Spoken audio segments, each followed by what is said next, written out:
Hello people of the internet, welcome to Paint to Life, the one-of-a-kind YouTube channel where I paint and create Dungeons & Dragons miniatures, as well as share some lore and create a unique background story that you can enjoy or take to keep and make your own. If you like it, please join the Paint to Life community by subscribing and sharing this content with others. Tonight, we'll be braving the flames of Avernus to paint a Wizkid's Nolzur's Marvelous Miniatures Horn Devil, and learn the story of Malagon the Merciless. I'm GM Atank, let's get painting.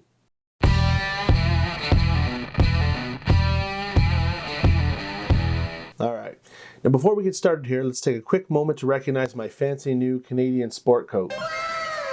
Our story takes place tonight on the Sword Coast in Faerun, just south of Baldur's Gate. There was once a common rancher and his wife who raised horses on a farm not far from the great library of Candlekeep. They had a son named Wendell, who from a young age demonstrated an inherent talent with magic. At the age of 13, after some unexplained incidents, the farmer took his son to Candlekeep, with the hope that he may be admitted into the school there for wizards. Despite clearly having obvious abilities, Wendell was refused entry to be trained as a wizard due to his low-born status and inability to pay for tuition. So instead, he took a job as a stable boy in Candlekeep, and his parents went home without him. Life as a commoner was hard. Wendell was teased and abused by the students of the college, but in his downtime, using pieces of knowledge he overheard and going through garbages to find notes and pieces of failed scrolls, he began to teach himself the ways of the art. The boy had a natural affinity for summoning creatures, known academically as conjuration. He practiced often using summoning circles that he hid under piles of hay in the stables. He had some initial successes, conjuring small fae and small animals, but his practice would be exposed when he accidentally summoned a grizzly bear in the center of the university grounds, which ran amok. This illegal act of wizardry had been discovered by his antagonistic bully, an 18-year-old conjuration student named Cain. Now Cain, despite being of noble birth, was a terrible student with absolutely zero aptitude for magic, and he was absolutely dumbfounded that a low-born commoner, stable boy, was able to do what he shamefully could not. Feigning empathy and assistance, Cain befriended Wendell, and in talking, learned of his secret notes and advanced self-taught techniques. When he had collected everything he thought there was to know, he jealously strangled the young boy in his sleep, killing him. The traitorous Cain gathered all of his trinkets and notes and rushed back to his dorm room to read them all. Wendell's diary detailed the hidden codex on conjuring that he had overheard two high-ranking wizards discussing that was hidden somewhere in the library of Candlekeep. Days later, while all eyes were on the investigation underway to the murdered stable boy, Cain used the distraction to sneak into the library where he found the codex and stole it.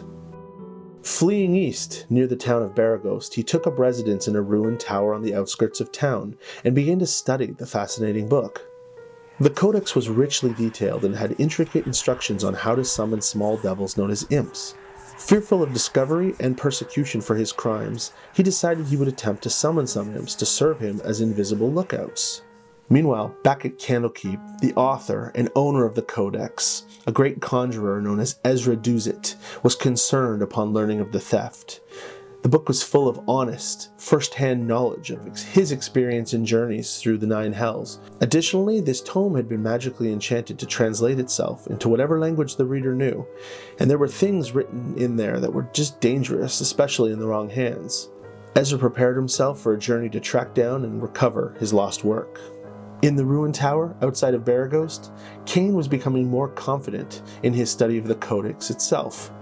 Additionally, the presence of his summoned imps were constantly taunting him and reminding him of his crimes and impending consequences should he get caught, which made him more and more paranoid, and he wanted more protection around him. Cain learned from the codex that when summoning and commanding powerful devils, trading for one's soul is a surefire way to get a devil's attention and servitude. But Cain didn't want to lose his soul, it was far too important to him. But the book offered another option. The other way to achieve similar control is if you know the devil's true name. Cain recognized many devilish-sounding words handwritten in the margins of the codex. So in order to bolster his forces, he started to attempt to conjure devils using those words in place of names. He tried summoning Anung Unramal, Ramphibian, Phoebius Ramshackle, Diablo von Stratton, Momdareth the Demon Devourer, and Diabro. Most of the time his costly spellcasting experiments failed. Only once or twice did he find himself standing in front of some kind of hellish denizen of the Nine Hells, an abyssal chicken or a madcap, for example. But then he tried again, and this time called out for Malagon the Merciless. Uttering the dark incantation, light and energy swirled around his magic circle, from which massive heat waves emanated. Cain summoned a Malabranch, horn devil, straight from the Nine Hells. The devil announced himself as Malagon the Merciless, commander of legions of Avernus, antithesis of all that is good and destroyer of innocence. However, once the devil discovered the terrified-looking human teen in front of him, he enraged. How could something so weak and insignificant be so arrogant to think that it could control the likes of a great creature such as himself? Malagon fought against the magic of the summoning circle and struck the force field with his pitchfork. The caster and the conjugation were locked in a battle of wills, exerting tremendous forces upon one another. A battle that the inexperienced Cain, armed with the fiend's true name, was just barely winning. Finally accepting the bondage that restrained him, Malagon came up with another idea. He noticed around the room there were many imps and commanded them in Infernal, the language of devils. He said,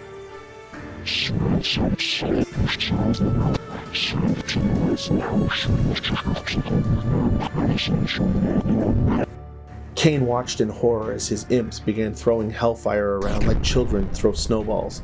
Everywhere it splashed, it erupted into flames and conflagrations. He could feel the heat intensifying while he locked eyes with Malagon, a wicked smile across the devil's face. As the flames licked and bubbled away the flesh on Cain's arms and legs, he didn't dare lower his hands and risk breaking his concentration of his summoning spell. Eventually, however, the pain became unbearable, and in the moment Cain flinched, Malagon was upon him, skewering him with his weapon like a wild boar. The fire consumed the ruins, and the horned devil and his freed imps flew into the town of Baraghost and slaughtered every man, woman, child, and animal they could find. Weeks later, news of the devil's destruction in the countryside had reached the ear of a heroic cleric of Talos, Captain Arthur Briggs from El Turul. Having first-hand experience dealing with fiends, Arthur took a small band of soldiers and made it their mission to end this creature's reign of terror. The soldiers rode on horseback for almost 3 days with barely any rest until they found their quarry. Malagon the Merciless's invisible imp spotted them miles away and began hurling firebolts at them with devastating accuracy before winking away again, invisible. Malagon took to the sky, diving down, impaling both horse and rider with his pitchfork. Before long, only the cleric and the fiend remained. Lightning, empowered with Tempests, the god of storms, holy energy, had torn holes into Malagon's wings, but Arthur's armor had been tattered by blazing heat of the infernal pitchfork. Arms locked, torso muscles tensed, the horned devil leaned in for a lethal bite when suddenly it froze. As if by magic, Malagon the Merciless stopped moving entirely. Sensing his opening, Captain Briggs brought his thunderhammer down atop the fiend's skull, shattering it from its horns and causing the large creature to collapse and begin to melt into a viscous black puddle. Over his shoulder, Ezra, the confident wizard, strode, the source of the holding magic that had restrained their quarry. In his left hand, he held the retrieved, albeit slightly charred book, his Codex of Conjuration. "Ezra!" Briggs shouted, completing the reunion of the two men with a warm embrace. The two had both battled together in Avernus many years ago and were still good friends. Arthur Briggs looked down at the black ichor staining the ground and commented that a great evil had been destroyed this day, never to return.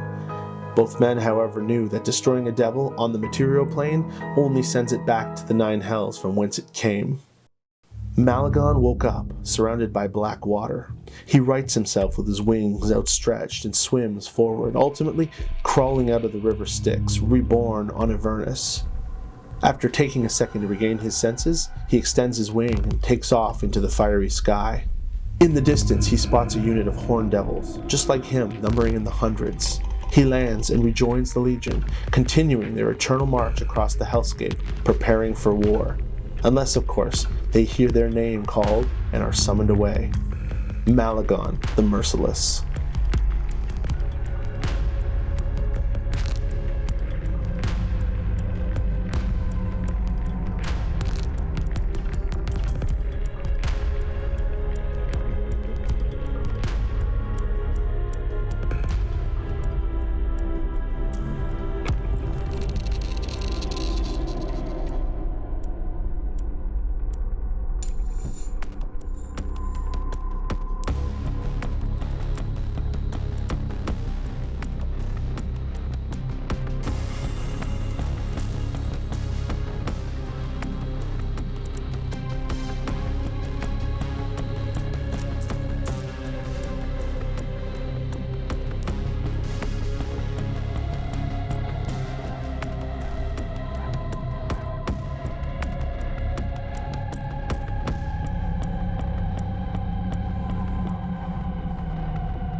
All right, here is Malagon the Merciless for the shelf. I hope you liked that story and the finished miniature, and I trust that it'll inspire you in your D&D adventures. Let me know in the comments below what you thought. If you like to paint miniatures, the narrated instructional painting video that runs up here in the episodes are released on Tuesdays, so you can check that out on my channel Paint to Life. Also, if you're brand new to miniature painting, head on down to your friendly local gaming store, pick up some brushes, paints, and a miniature, and give mini painting a try. You'll love it. Make sure you tell them GM Atank sent you and send them along to Paint to Life. That's all I have for you tonight. Make sure you take care of yourself and each other, and as always, remember, wash your hands, people.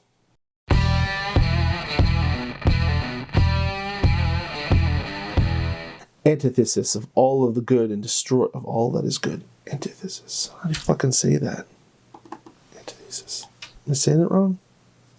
Antithesis? Antithesis. Yeah.